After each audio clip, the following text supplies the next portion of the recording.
Hello everybody, I am back with more ACT fundamentals practice, and for this video and for the next two videos we're going to be focusing on solving because this specific portion is 27 questions long because it's a pretty important section, because being able to solve for your x values or your y values when they're in different locations, when they're in inequality form, denominator form, forms we have to distribute. Being able to do that is going to be very efficient when it comes to test taking, because you're not going to have to take as much time as those who might need to calculate it in their calculator, or for people who might just get lost and do other things to compensate for their not knowing actually how to solve this. But for this video, I'm going to walk through very slowly how exactly to approach these questions. And like I said, for a lot of these questions, they're going to be pretty simple to solve once you see them. A lot of you aren't going to need my pandering because y'all might already know how to solve this. But also, if you already know how to solve this, but you were taught mainly through, if you were taught like a machine and you just know how to solve questions because you've seen questions that look like that and you almost robotically just set up equations and do whatever, it'll be helpful to hear an explanation as to why those rules are the way they are. So let's just get started right now. So number one, which of the following expressions defines the values of x if negative 2x plus 3 is greater than 2x plus 5? Now, there are two ways to approach this type of question.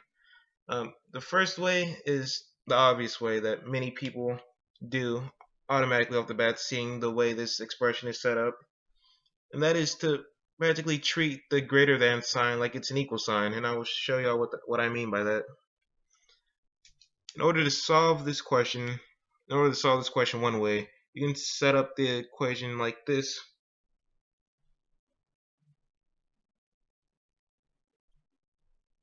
Like I said, you want to treat the greater than sign like it's an equal sign. So based off of that, we can push this 3, we can subtract 3 on this side and equally to the same side, because that's how algebra works. What you do to one side, you do to the other, and you end up getting negative 2x is greater than 2x plus 12. Now that you have your x isolated on one side, but you still have your x on the right side, you're going to subtract the 2x and cancel it out on the right. And when you do that, you get negative 4x is greater than 12. And also, we can get here, remember that when you divide your negative 4 into 12, you're going to have to switch the sign. You're going to have to switch the sign of the greater than sign. So when it's a negative 4. So when that happens, you end up getting x is less than negative 3, because the negative sign switched because you're working with the negative 4 not a positive 4. So that's one way to work it. That's and the answer is going to be D. My apologies. X is less than negative 3. That is the correct answer. And the second method, which a lot of your more brainy people might try to go into, is they might try to already plug in their own numbers into the expression. Once they'll try to plug in their own numbers they find fit, which is something I used to do actually. It's not an inefficient strategy if you know what you're doing, but preferably you want to do something like this, however robotic it may feel. Ultimately, at the end of the day, you're just going to want to get points, and however you get those points, you just want to make sure that you get them as quick as possible, because it's a 60 question test in 55 minutes, and you're going to need to use as much time as possible. That's how you solve number one. You treat the greater than sign like it's an equal sign, and you solve it like you would solve any regular algebra problem. Let's go with number 2 now. Number 2. What is the value of x if 3x minus 24 equals 3x minus 2? The main component of this problem is distributing. If you know how to distribute, this problem will be simple. But as with all standardized tests, And even with the ACT, this question isn't that straightforward. It's quite straightforward, but it's two-step in that you're going to have to distribute, and then after you distribute, you're going to have to set the equations equal to each other and solve.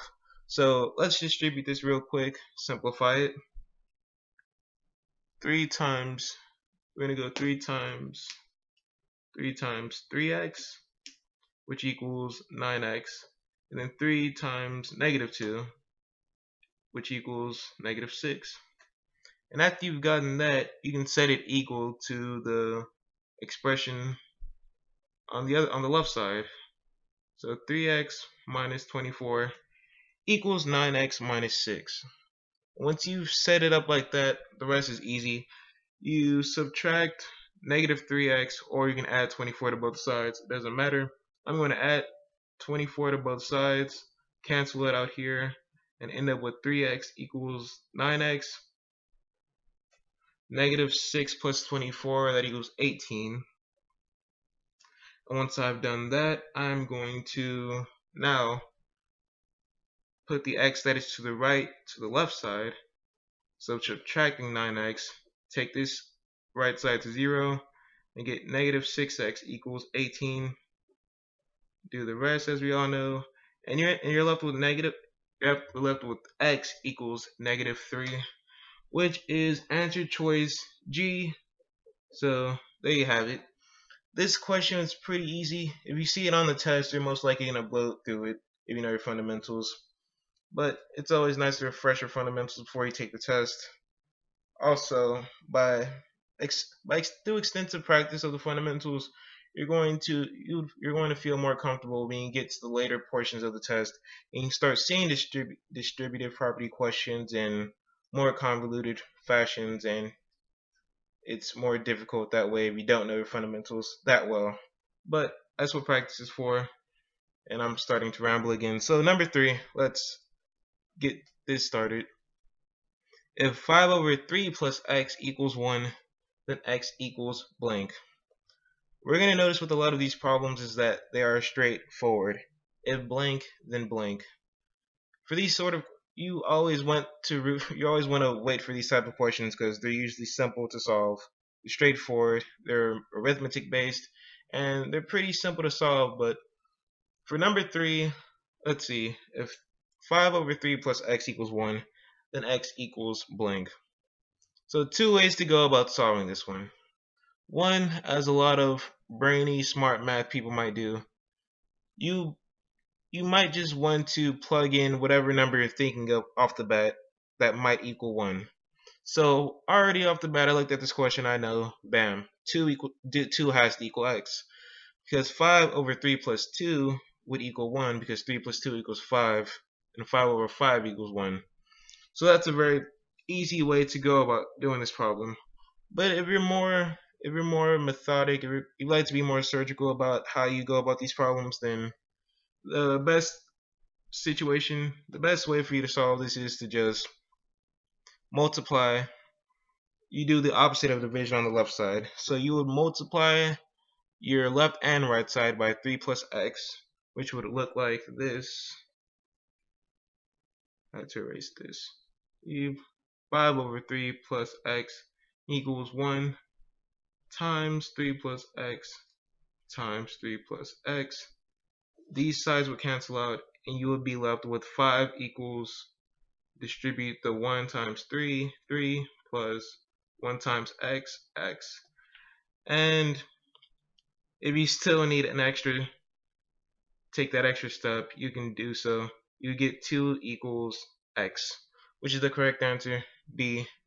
Both strategies are fine. Both strategies get to the correct answer. But if you're able to just look at the question and automatically see that 2 is the correct answer off the bat, go with your gut instinct. You're going to save time, and you're most likely still going to have the correct answer. So that was easy. Let's get to number 4. If 3p equals 5p minus 10, then 2p minus 3 equals. So this was one of those questions I was talking about earlier of strategies that can be convoluted if you don't know your fundamentals. Except this isn't the most extreme example. This is just two-step. So if 3p equals 5p negative 10, then 2p equals negative 3. What you want to do with this first question is, off the bat, solve for p. That's ultimately what you have to do. So let's solve for p. 3p equals 5p minus 10.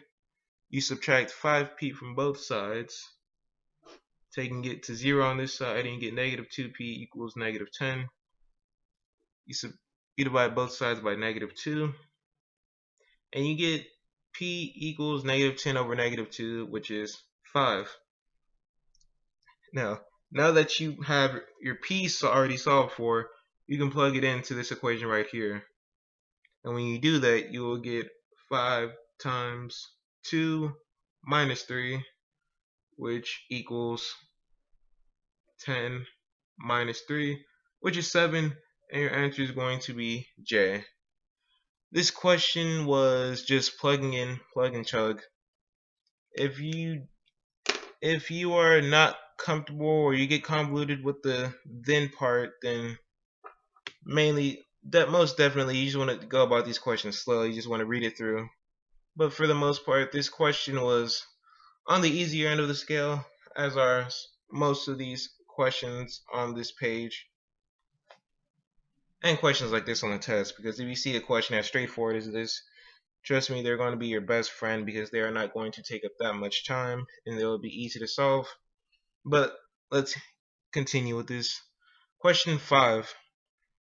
In the equation 4j minus k plus 2k minus 13j equals 0, what is the value of j if k equals 9?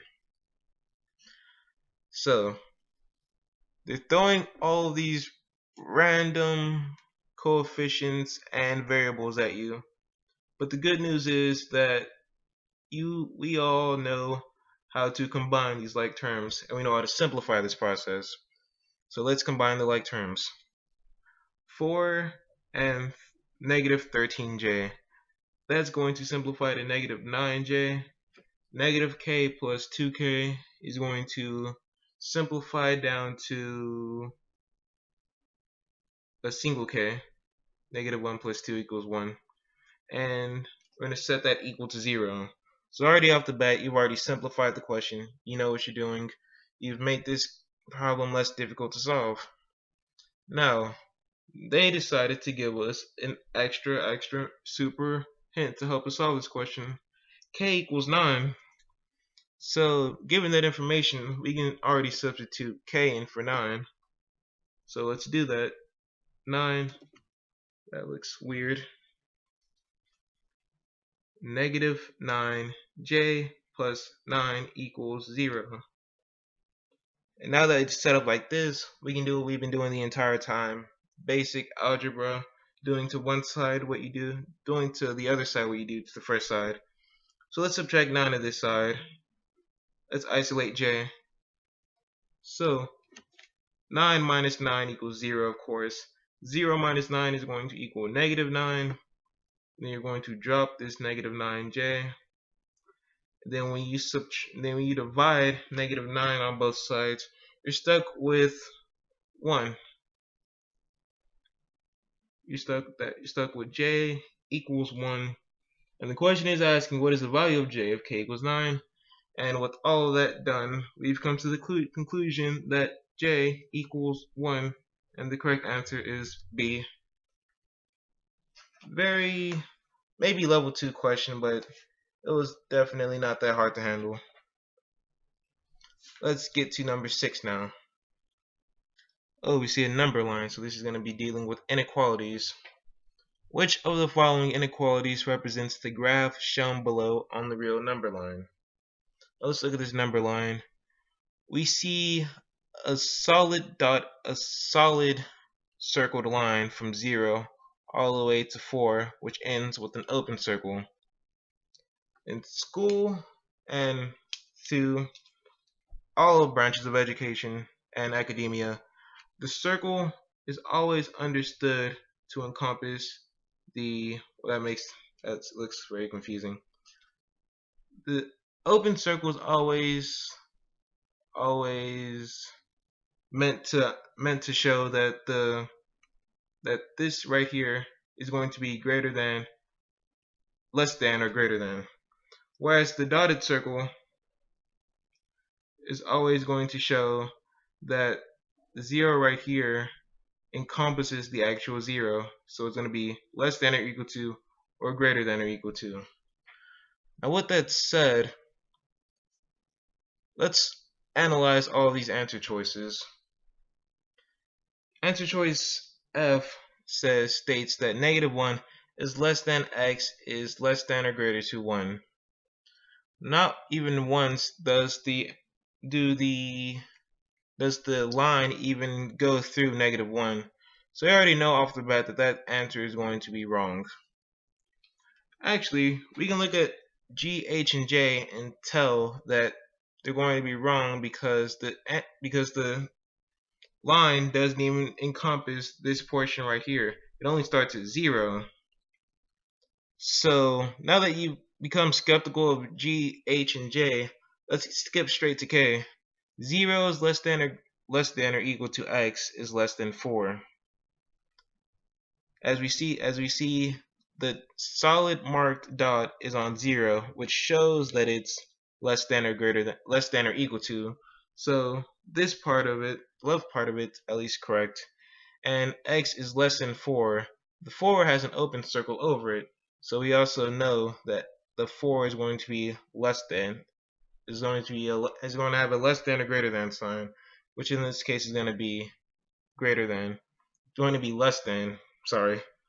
So with that said, K is going to be the correct answer. This question was pretty simple if you remember your dotted and your solid marked circles and your open dotted circles. They're called different things in schools. I'm flustering my words trying to describe them. But as long as you know that the solid circle is greater than or less than, or is greater than or equal to, or less than or equal to, and that the open circle is greater than or less than, this problem shouldn't give you that much harm.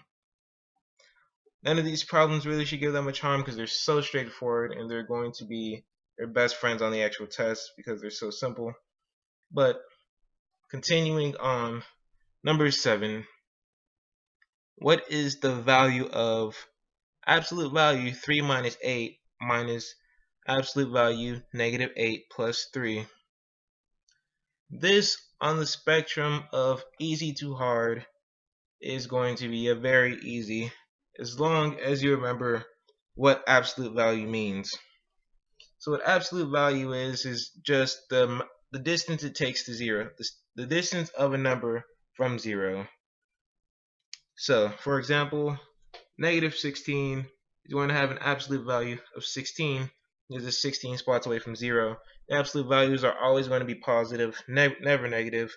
And most often than not, they're just always going to be the same number inside of the absolute value brackets unless they're negative.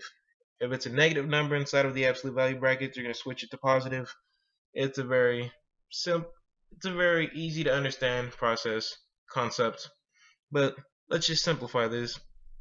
So what is the value of 3 minus 8 inside the absolute value roots? 3 minus 8 is -5. So let's simplify that.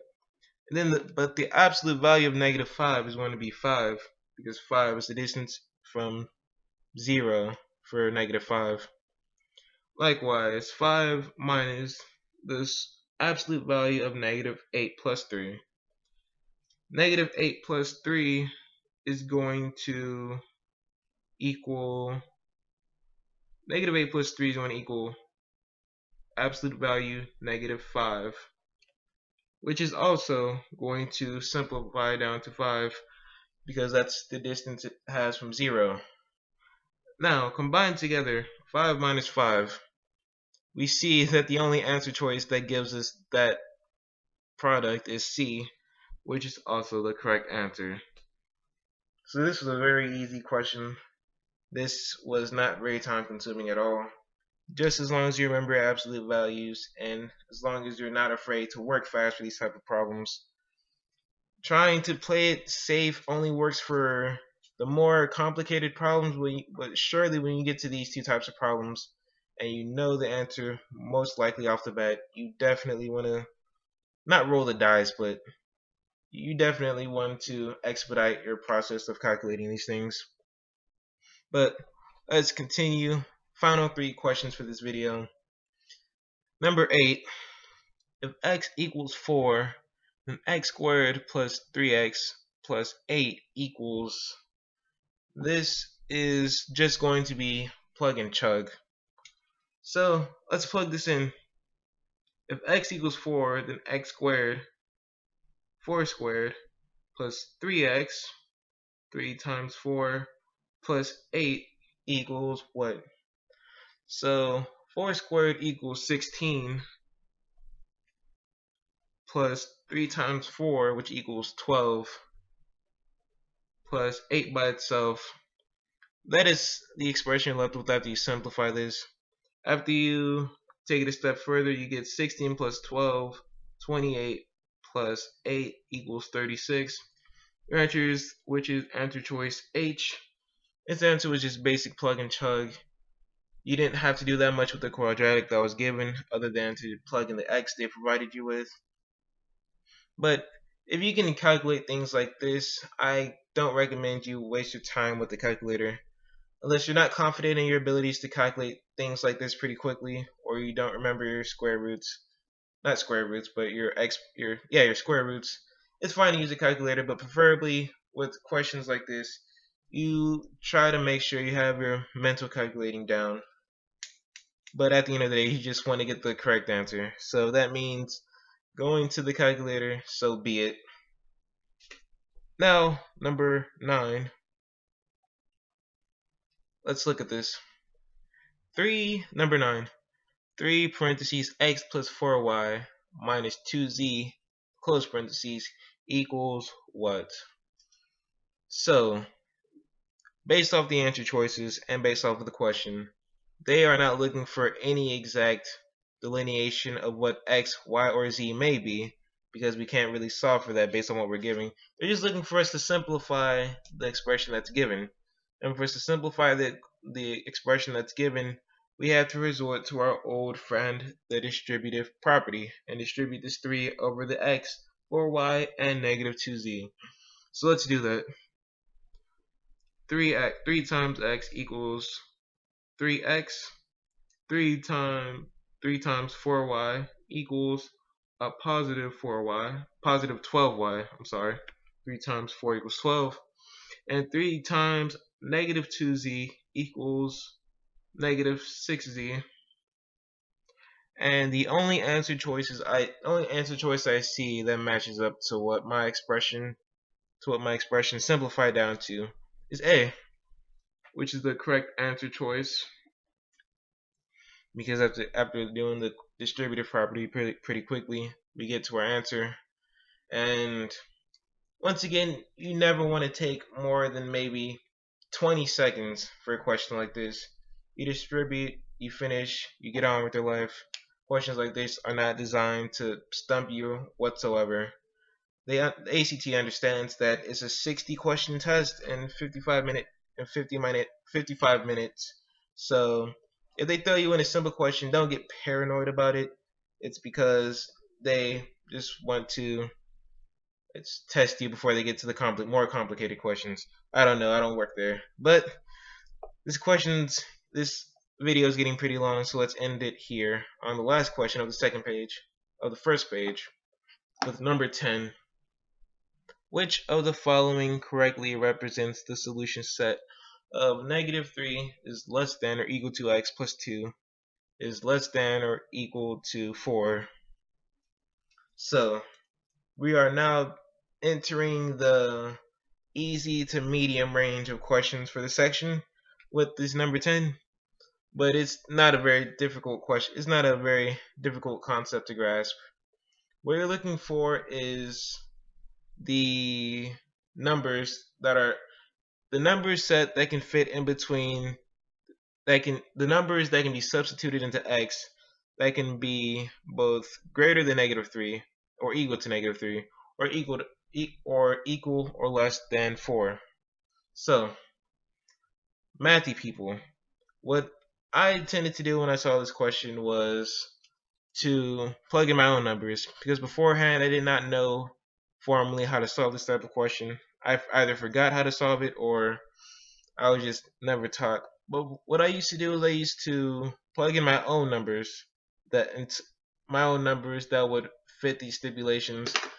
This would take me about 4 to 5 minutes because I was pretty quick with my calculating.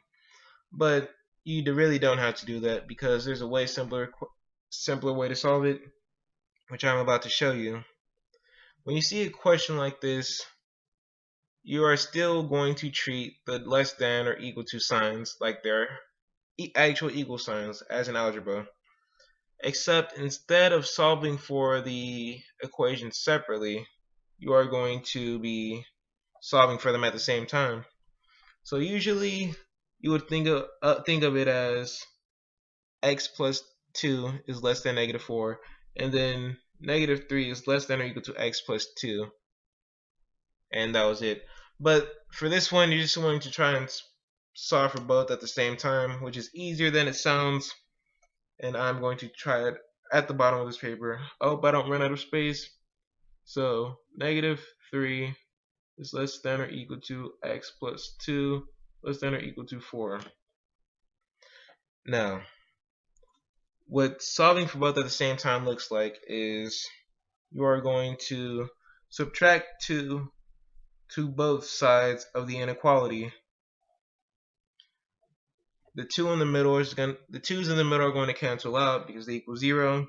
We're going to be stuck with negative 5 is less than or equal to x by itself is less than or equal to 2.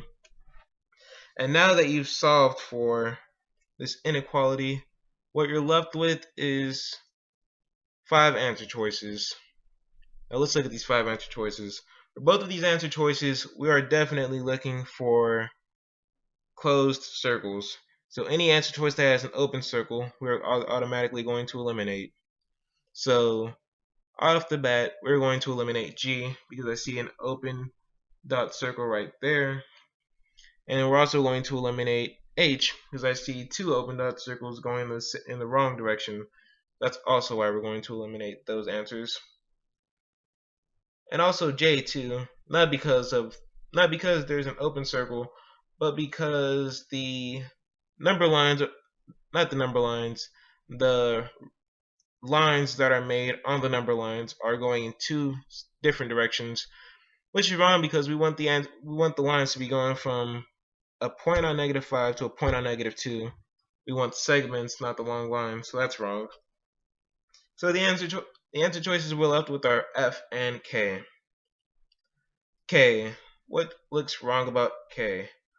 Well, for one, the dot starts at negative 1 when it should start at negative 5. So that's pretty spotty. And also the dot doesn't end at 2. It ends at 6 instead, which is also wrong. So K is the wrong answer choice for us as of now. And for F, already looking at it, and probably after we solved for the section right here, we could probably already tell that F was going to be the correct answer. And once again, if you get the correct answer on your first gut, go with it. There's no need to be a very meticulous, very finicky perfectionist test taker when it comes to this. Right when you see the correct answer you've solved for, circle it. More often than not, it's going to be correct, and you're going to save a whole bunch of time. But yeah, that's about it. These were the first 10 questions of 27 of this section. Part 2 and Part 3 of these videos I will try to release as soon as